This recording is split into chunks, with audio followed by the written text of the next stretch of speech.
Hey guys, what's going on? So this is Juan Rojas again, the broker with JPR International Real Estate. And today I don't want to talk about real estate. I actually have Hector Picard, who has been an inspiration to me since about 2014 when I completed my first triathlon. And it's it.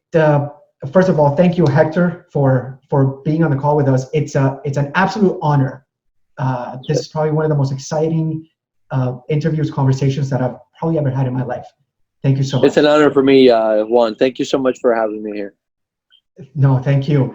So guys, so if you don't know a little bit of my backstory, I was telling Hector in 2014, well, to rewind a little bit, in 2013, my wife was diagnosed with breast cancer at 28. And when that happened, she was diagnosed with invasive ductal carcinoma. I probably don't have the right words, but bottom line, it was a 6 centimeter tumor in her right breast. And so, life changed for us very, very quickly. And I ended up sort of channeling all that anger, frustration, and bad juju, bad energy into exercise. And eventually I got to doing a triathlon. And the reason that I met Hector originally, although we really didn't actually meet until today, is that as I was about to do my first triathlon and I was freaking out, truthfully, I saw Hector. And Hector is a double arm amputee. He has no hands.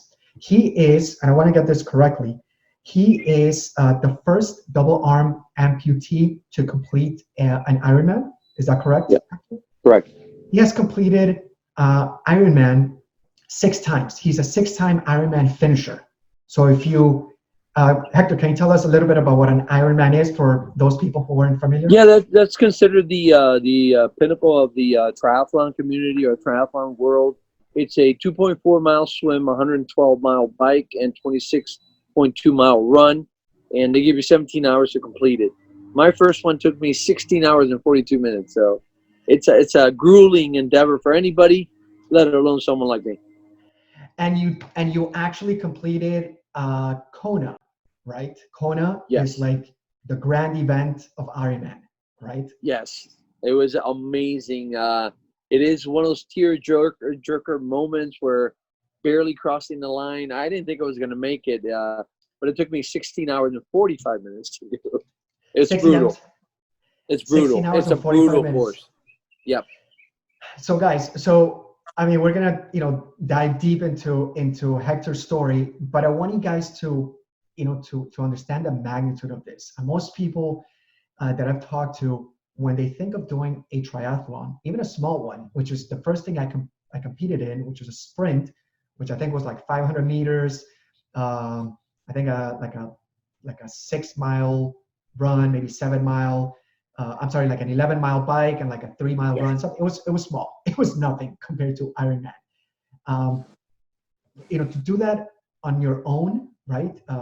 Fully capable, full bodied, it's tough enough. But to do it as Hector has done it is, I mean, nothing short of just miraculous and magical and inspirational.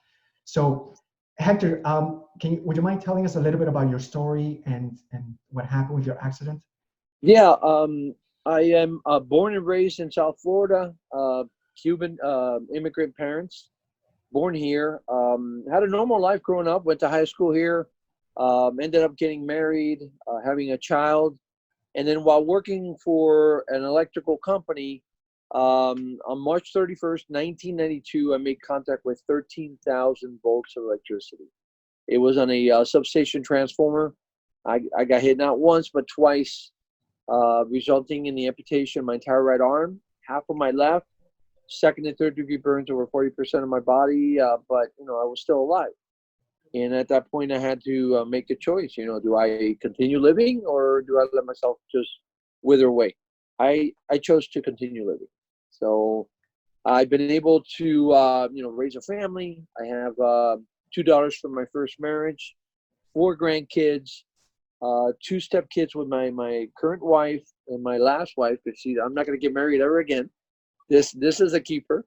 Good. And it's been an incredible life. I had no regrets. I have the happiest man in the world. A lot of challenges, of course, but an incredible life. So let me ask you, part of the reason, as I told you, that I wanted to have this conversation with you, especially during this time, is that, understandably slow, this coronavirus pandemic, COVID-19 has brought, I think, a lot of anxiety and fears and uncertainty to people, right? I mean, people are concerned, of course, about their health. Like my wife, for example, again, breast cancer survivor, we're taking all the right precautions. Your current wife as well, also had breast cancer, which we'll talk about a little bit later. But people are concerned about their jobs, the economy, right? Are they gonna get laid off? Did they already get laid off? Are they gonna be rehired? Is the economy going to crash? What's gonna happen in the world, right? This is the end of times for a lot of people. For you, when you had your accident, would you mind walking us through sort of your mindset? What went through your mind? Because I know, I'm sure it wasn't just like, okay, I had an accident and then all of a sudden I'm motivated, right? There was probably a period of time where you also were uncertain, but how did you manage to get yourself out of the rut and get motivated and get inspired and take action and adapt? It early on, it was very difficult. I went through what everybody goes through. Why me? What happened to me? But then, all I did was think about my daughter. I had a 1-year-old at the time, and she needed her dad. My wife needed her husband. I was always thought of myself as a provider, the person that took care of his family, safe. It kept her family safe, and I still had that responsibility. So that's what pushed me, was the fact that I wanted to be there for them. And I had no time to think about myself. And that's what I've kind of used for up to today. I always try to make it about somebody else.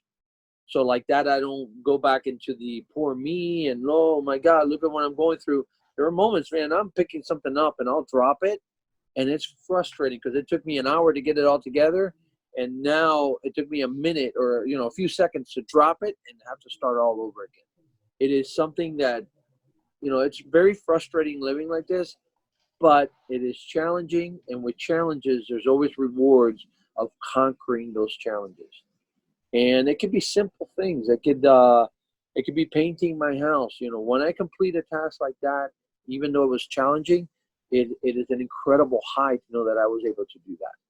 And every single day I try to fill myself with things like that. With this virus, I'm not so concerned about myself, but it's bringing something home to my wife. So we got to be extra careful. But it is, when I go out there or I go to the store, I see how depressing it is with everybody having to wear a mask and people staying away from each other. And it's like, it's sad. But I know and I feel that things are going to get better. They're going to get back to some sort of normal. But we always overcome. We will overcome this challenge. And that's the way I feel. And my wife feels the same way. We're going to get through this. It's just a matter of time. It's just a minor setback. That's all it is. So, I mean, there's so much to talk about. Let me ask you, how did you get started doing triathlons? I mean, why triathlons? Why not just running? All right. So, number one, running is not my favorite thing. I hate it, but it is something that's in part of a triathlon. The reason why I got into the sport, I was going through a really bad divorce. After almost 20 years of marriage, my wife, who had been through the accident and everything, decided to do the wrong thing. And when I confronted her, her response to me was, I needed someone that can hold me, or I was looking for someone that can hold me. And it's like, what do I do with that? I could easily let that bring me down. And, I was dealing with depression, but I got to get over it. I got to move on. I'm entitled to happiness like everybody else is. You don't want to be with me? I don't buy the fact that that's the reason why you did what you did. So I moved on. I had to find something to get me back out there and be competitive and meet people and all that. And someone asked me to consider a triathlon. I was doing the spinning class at the gym. I was doing all this other stuff. And I told him, listen, I'm not a swimmer, I'm not a cyclist, and I hate running. Sure, let's give it a shot. I like the impossible aspect of that type of racing for someone like me. When people hear me say, I'm a triathlete, and go, what? If they know what triathlon is, they go, what? I can't believe it. But I love that. I love that wow factor. I think it's amazing. So let me ask you, because first of all, I mean, I love having this conversation with you because you're so open. I think, everyone goes through challenges. Everyone goes through anxiety, depression, worry, concern, doubts, fears, right? I think it's human, right? So for anyone to pretend that it doesn't exist is just unrealistic. I think the way that you're approaching it is amazing, which is, it's here. How can I overcome it, right? So, but if you don't mind, let's rewind a few seconds. You said that somebody that you were doing a spinning, right? Yeah. And somebody said, hey, why don't you try triathlon? At that moment, you already had no arms. Yeah, definitely. This was 2009. So I can only assume that person was a close friend of yours. No, that's just an acquaintance at the Just an gym acquaintance? that noticed me doing it well, because everything I do, I try to do my best. Right. If it was, my first job working at McDonald's, I wanted to be the best cashier, the best cook, the best whatever, picking up trash in the parking lot. I want to be the best I can be, and I approached it that way. And when they saw me doing that, they say, hey, like, they were triathletes, and they kind of challenged me to do it. And they challenged you. Okay. So yeah, I mean, I just want to be clear, because I think some people might be thinking, well, that's disrespectful or that's offensive, right? But that's what I wanted to clarify, is that person, whoever that was, probably saw that fire in you, and they didn't mean it disrespectfully. They meant it like as a challenge, like to motivate you, to fire you up, to get you excited, right? Correct. Which it worked. Yeah, it definitely worked, and it turned into a career, a passion, a lifestyle, and now I'm in the Hall of Fame, a Triathlon Hall of Fame. That's so amazing. Go figure. That's amazing. That's amazing. You have no idea how excited I am having this conversation with you. So let me ask you. You said that you didn't like running. I don't, and I still hate running. You still don't. So that's. I mean, let's talk about that. Why do you continue to run if you hate it? In other words, most people would say, I don't like running, so I don't do it, right? Like, but what is it in your mindset? What do you think about? How do you process it? Why do you do something that you hate doing? I could have easily quit doing this about 5 years ago. I was starting to get a little burned out, but then again, I used that philosophy of doing it for something other than myself. It wasn't about competing. At first I was like, I wanted to wow the people, to inspire them and all that. And then that started getting a little worn out. And it's like, okay, what can I do to motivate me, to inspire? Well, I can do it for other kids. And so what I do it is I do it for kids with disabilities. So I affiliated myself with a center called the Broward Children's Center. And I started picking children to race for. I would race with their picture throughout the entire event. And once I get my medal, a couple of days later, we had a medal ceremony, and I present that medal to the kids at the center. Awesome. So it became about doing it for someone else. In 2016, especially, I did some 25 triathlons throughout the year, each one dedicated to a different child. And in Kona, when I went for the Ironman in Hawaii, I wore a sleeve with their names on it. So when I thought about maybe quitting and not continuing, I looked at the sleeve, and that kept me going. So that's what it's been about for the last 5 years or so. It's not about me. It's finding someone to do it for. And it's got me through the pain, through the discomfort, through the tiredness, whatever, because it's about them. And that's how I keep it going. And that's amazing, because you're right. When I first started, training for a triathlon and for Spartan races, and to be completely honest, at that moment, my wife was going through chemotherapy. And so there were days, many days, where she physically couldn't get up. And so for me, it was a combination of two things almost for me personally. It was a combination of being grateful, just gratitude, like, right, that I could, and guilt, right? So why wouldn't I do it if I can? And so that's kind of what got me up, out of the bed at 4:30 in the morning to be at the gym at 5, to go train, to go jump in the pool when no one else was there, right? During those times, I think that's so relevant. I think, would you agree that if the focus is on us, if our focus is on us, it's very easy to sink. But if our focus is on others, on helping others, on somebody else, then it's much easier to survive. Yeah, exactly. Because I'm all about my word. If I make a commitment to somebody, I'm going to do whatever it takes to get it done. One of the biggest endeavors or biggest things I've ever done was actually ride across the country on a bicycle. I've done it twice. I went from Fort Lauderdale to New York City in 2012, I believe it was. And then I did that in 17 days on a bicycle. And then in 2014, I rode from Miami to Spokane, Washington on a bicycle. And I did that one for a little boy who was missing both his arms. So I committed to raising money for his co-payment for prosthetic arms, and also to inspire the family that anything is possible. Someone like their son is doing something that most people have never done. It was an incredible journey, both of them, and the biggest things I've ever done in my life, and most meaningful, I think. One of the most meaningful. It's absolutely amazing. You also did a triathlon where you were actually pushing somebody else. I did. The whole time. Can you tell us a little bit about that? Yeah, I did that with a lady named Carrie Grusin in Miami with an organization called Thumbs Up. This lady's 70 years old.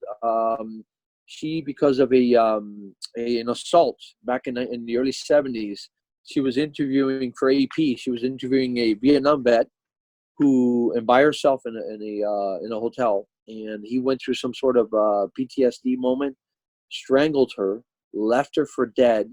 She was able to work her way out of the building. The cops thought she was on drugs, took her, put her in a jail cell, and the damage was done. She has some sort of paralysis where, she's like stiff from almost the neck down, some movement in her hand or arm, but an incredible spirit. She's done all kinds. She's in the world Guinness Book of World Records with a female athlete where they did multiple triathlons. They did the New York City Marathon together.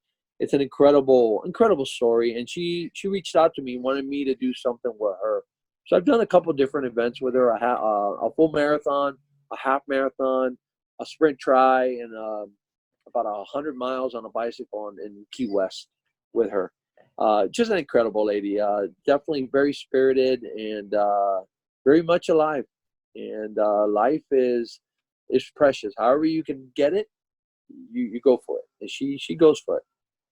So when you talk about you did a sprint tri with her, what exactly does that entail? For the people who maybe aren't familiar with triathlons. I'll pull her in the swim. So the sprint was a quarter-mile swim. So I pulled her in the swim. And then we got out, got into transition, got on her bikes. Her bike her cart is attached to my bike. So I pull her for 12 miles on the bike. And then we put her in it's a type of stroller. And then I'm able to push her for a 5K in the stroller. And all with just a half arm. So even steering the stroller is very difficult.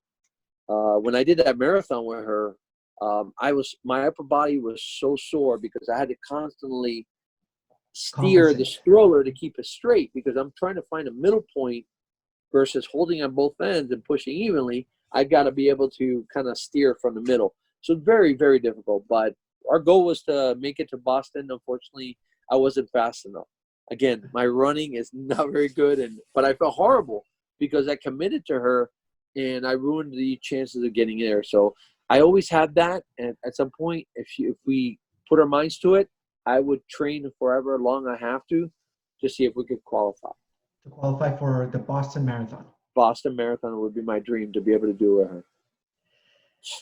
So, I mean, let me ask you, because it almost seems like this is an obsession, like a healthy obsession, which I think is awesome. But I mean, how would you explain that to people? I think you got to be passionate about things, and I've found creative ways to be passionate about it, about this sport still. I mean, I love cycling, I love it, but sometimes the training for an Ironman, takes a whole year, and it's a lot of hours, and you have family, you have financial responsibilities. Luckily, I do have a couple sponsors that help, but I still got to go out there and make a living. I do work as a motivational speaker. I'm hired by different firms to speak at events. I speak at schools, but yeah, I definitely I am passionate about this. Not only is it a sport, I use it as a charity function quality to it. I also use it to make a living from it. I do a lot of my marketing just by going out there and having fun and competing in the sport. So it's definitely I try to find the best parts of the sport and forget about being tired, beat up, hurt. Try to find only the positives to think about. Well, I mean, I think that like you can be as passionate as you want to be, as you can be about any particular thing, but eventually you're gonna hit a point where you're gonna be, like you said, burnt out. You're just tired, right? I mean, you can be a soccer player and you can love soccer, right? But you play soccer long enough, often enough hours of practice every single day, eventually you're going to want to break. You're going to want to, right, do something else. Yeah, I started incorporating doing obstacle course races. I saw that. Yeah. So tell us about that. You did a Spartan race, right? Yeah, I've done I think it was last year or the year before. I did 8 of them in a year, including a B Spartan. It took me 8 hours to complete in New Jersey, which was up and down the mountain. This year I was going for my first trifecta. Unfortunately, I wasn't able, because of the virus, some of the races were canceled. But I did it also because of that wow factor. Here's a guy without arms. We've seen the guys without legs. That guy is unbelievable, by the way. The guy that does it just with his arms. But I do it without my arms. And it's a different approach.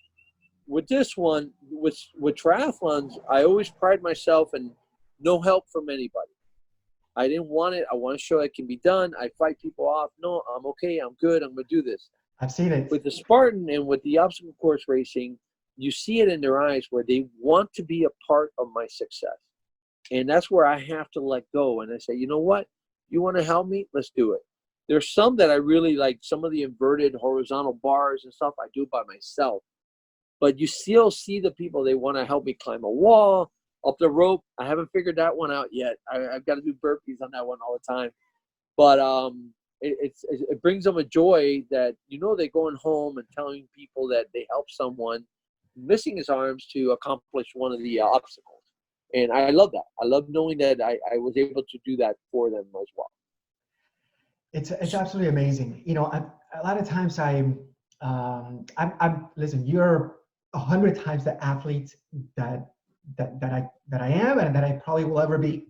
But sometimes when I post pictures, or I share with my friends that, right, when we did a triathlon a long time ago, or we completed, my oldest son and I completed the trifecta, the Spartan trifecta last year. And I think some people think, why do you keep doing this stuff, right? Why put yourself through the discomfort, right? Yeah. Like why do you feel the need to go out there and get dirty and sweat and all the hours of training and practice? What would you tell somebody that thinks that way, that has? And for me, again, I go with that. I do it to just get the reaction from people, to see how they react to someone like me. You said it early, you were concerned, worried, scared, or whatever. But when you see someone like me going into the water or climbing up, just not even looking and worrying about fear, just going out there and then doing it because they love it, it changes people. And I think it's my responsibility to do my small part and hopefully inspiring others to live their life to the fullest, to accomplish things that most people thought was impossible for them, to be a role model. When I do these things for the kids, it's not only about bringing them a medal, but I want them to look at me and say, at some point, if he can do something that makes him happy, I can find and do something that makes me happy. And of course, within our means, not everybody's going to be a triathlete or a Spartan, but find something to be passionate about, something that you can enjoy and enjoy to the fullest. And that's always my recommendation to people. Just go out there and live your life. And we're not all afforded a second chance. I was, and I got to make the most of it. Enjoy it, do whatever I want to do, and within reason, of course, and within safety. I've done some crazy things that, I on that bike ride, I hit the downside of a mountain at 50 miles per hour with half an arm. Is it smart? No. Did I had to do it once? Yes, but I would not do it again because I hit a pebble and I'm dead. But it was something that, I did, and I won't do it again. I promised my wife. She didn't know about it until after. She found out afterwards.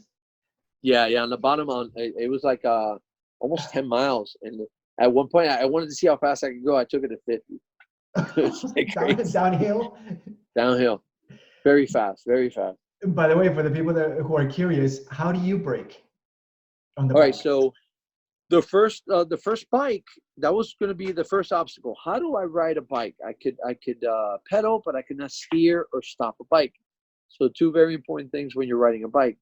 So I modified the bike by moving the brakes from the handlebars to the frame, and I used my right knee to apply the brakes. So the brakes, both front and rear, are with one lever. So I use my right knee. I attached a cylinder device on the handlebars, and that's how I steer the bike. And shifting, I shift using my chin with the electronic shifting. So my posture has been really good, but it came to a point where my back was hurting and all that, so I created a chest rest. So now I rest my chest on the stem of the bike on this pad that I created. So, but I've got great form. If you look at some of the videos and pictures online, you'll see I've got really good form, and I'm competitive on the bike. The bike and the swim are actually my two favorite, of course. The run is not very good. On the swim, on a sprint race, on the swim, I'll be in the 50 percentile. On the bike, I'll be in the 80. And on the run, I'll be back down to the 10 percentile. So 90% of the people do run faster than I do. But I mean, whoever's watching this, I want you guys to understand that he's saying that he can swim. He has no arms. Yeah. And he can swim faster than more than 50% of the people. Yeah. Right. And so if you've ever considered doing, if you're watching this and you've ever considered doing a triathlon or anything that you think is impossible, I mean, for me, that's what I get out of, Hector. That's what I love about Hector, is that if you noticed, he wasn't thinking, I can't do this. He was thinking, how can I do this? Right? How can I brake if I can't maneuver the handlebars? Yeah. How can I? So the issue is the thing to continue always think about is, how can we do this? Right? Obsessively. Yeah. How can we do this? How can we finish our triathlon? How can we? The first triathlon that I ever did, I literally had 6 weeks to do it, which, for Hector, it's a no-brainer. But for me, at that moment, I was freaking out. And that's why he was so inspirational to me, because here I was, full-bodied, and I thought it was just all in my mindset, which was garbage, right? That's why it's so inspirational to me, because what was in between my ears was telling me that it was hard, that it was impossible, that I was going to die, that, I thought I needed to be like a combination of Michael Phelps and Lance Armstrong and, Usain Bolt put together all in one to be able to compete at triathlon. And I was wrong.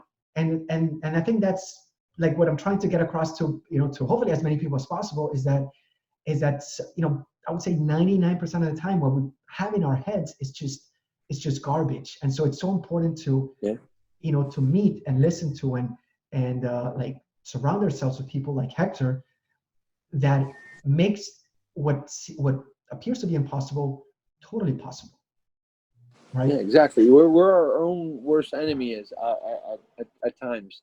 So we just gotta, get past that little voice that says you can't do that. So let me ask you I've been in this. races. Go I've ahead. been in races an Ironman where my voice is saying, I can stop now on the run, go get a beer, have a nice meal with my wife, and call it quits. But no, I gotta finish. I gotta cross the line. I train too hard to stop now. Well, listen, I think the idea of being a role model and a leader is so important, so critical. It's funny. My oldest son, who's 16 now, he ran he completed his first triathlon, which was a short one. It was a sprint, and he came in third in his age group at that time, and he did it the day 24 hours after his biological father passed away, right? Um, but the reason that he started training for it was simply because he saw me do it. So, like Hector says, we are all role models. The question is, are we a positive role model or are we being a negative role model? Or could we be a better role model, right? To our kids, to Yeah. our friends, to our family, to whoever's around us. I think for me, that's really the issue, which is one of the things that I love about you. Yeah, definitely.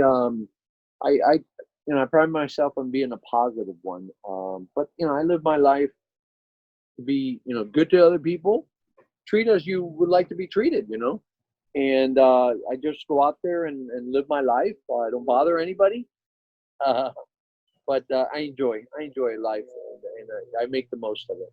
I have a wonderful support mechanism, my family, my friends, no complaints whatsoever. Let me ask you a question. Who inspires you? What do you find Um, inspiration in? I mean, I always use my mom. I mean, she had so many obstacles when we were growing up. My dad was not the most supportive husband or father. He provided for us financially, but he definitely wasn't the best of my mom. But we experienced all kinds of stuff. From going to Disney World with her. She'd get us on a bus to go to Disney World, or play baseball, play organized sports growing up. It was because of her. All the sacrifices she made.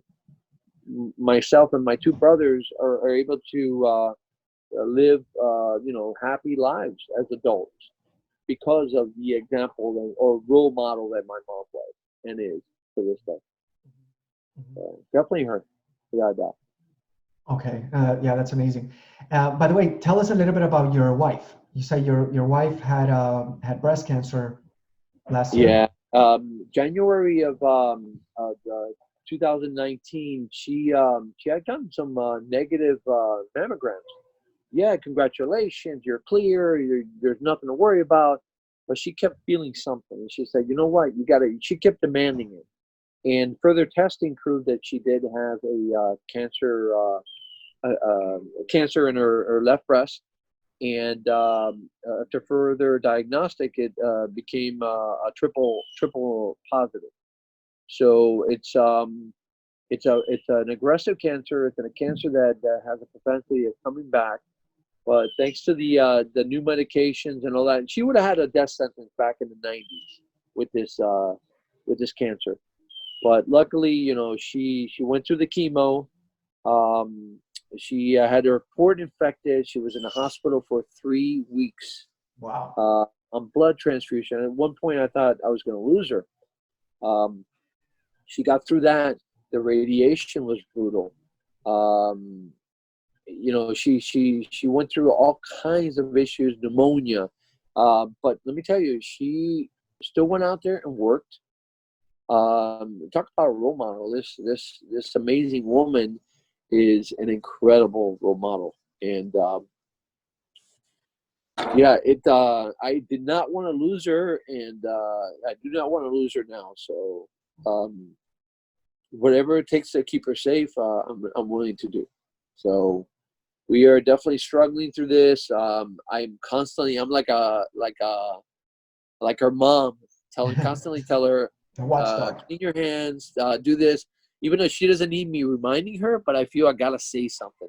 because that moment I don't say something, I don't want it to ever happen to her. So Of we're course. definitely very nervous about this whole thing, but we're working. We do the, within, maintaining social distancing.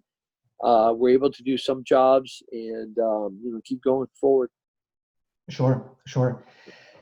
So, are there any parting thoughts that you would like to tell people, young people, older people, people in general, um, during this coronavirus, pandemic, this whole situation?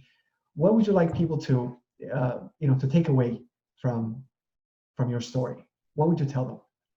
Um, I mean, we're all in the same boat. So whether you have hands or no hands, paralyzed, not paralyzed, or whatever the case is, we're all equal at this moment. We've got to deal with something that we can't see, that could do nothing to you or could kill you. It's an incredible time. I've never seen anything like this. I'm 53 years old. 9/11 is the closest thing maybe, but doesn't compare. This is affecting everybody around the world. We're going to get through this. Things like this have happened before, and we didn't have the technology back then when it first happened in the early 1900s, something similar, or even the one in 2010. We are going to get through this. We just got to stick together, follow the rules, and try to stay as safe as possible. But again, there is a way around this. We're going to get through this. And I pray for all of you, and hope you all stay safe. And again, enjoy your life, make the most of every moment. Even the moments at home, with your family, your wife, your kids, your parents, your friends, whatever it is, they can be precious, man. I'm enjoying the heck out of my time with my wife, and I miss my grandkids. I miss my kids. My mom, I see her. I'm actually going to have dinner with her tonight. She lives in Century Village. What we do is she opens the door, she sits in her living room, and I sit in the hallway of her building. And that's how we have dinner. So I definitely, I'm worried about her as well. That's awesome. That's awesome. We're going to get through this, guys. Yes, absolutely. I agree. I think as long as we all do our parts, this is just going to be another storm, and we'll get through this together, and we'll be much better. I actually happen to think that we're going to miss these times that we've spent with our families at home, right? 3, 4, 8 months, 2 years from now, when we're, rushing again, right, with our daily routines, we're going to be like, I wish we could press pause on life like we did back in, the 2020 pandemic. So I think it's important, like you said, to enjoy the moment and to just keep pushing forward. I tell you what, I'm using this time. Last week I did my driveway, I did my patio. Today I'm going to recoat half of the roof on the back side of the house. The backyard's amazing. My wife's planted all kinds of. We have a vegetable garden. We're going to be self-sufficient at some point. Uh-huh. It's an incredible. We've been able to put all this time and effort into the house, and we're having fun doing it.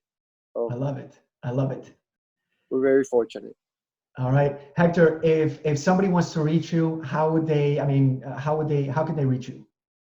Yeah, they can either friend me on social media. I'm on Instagram, Facebook. My website's don'tstopliving.org. I have to update the website. It's a little outdated, but they can contact me through there. I have YouTube channels. The most popular YouTube video for me, probably over 50 million views worldwide through social media, is changing a bike flat without hands. Now that's a cool video. So check it out. You'll see the different things I do, and hopefully you get inspired by it. I think so. Well, listen, again, I appreciate you so very much. As I told you, you've been an inspiration to me from afar for literally the last 6 years. I very much look forward to continuing to stay in touch with you. We're definitely going to put all your information at the end of the video and in the notes and everywhere, so people can easily find you. Guys, thank you so much for watching this. Hopefully you found it as inspirational, as motivational as I did.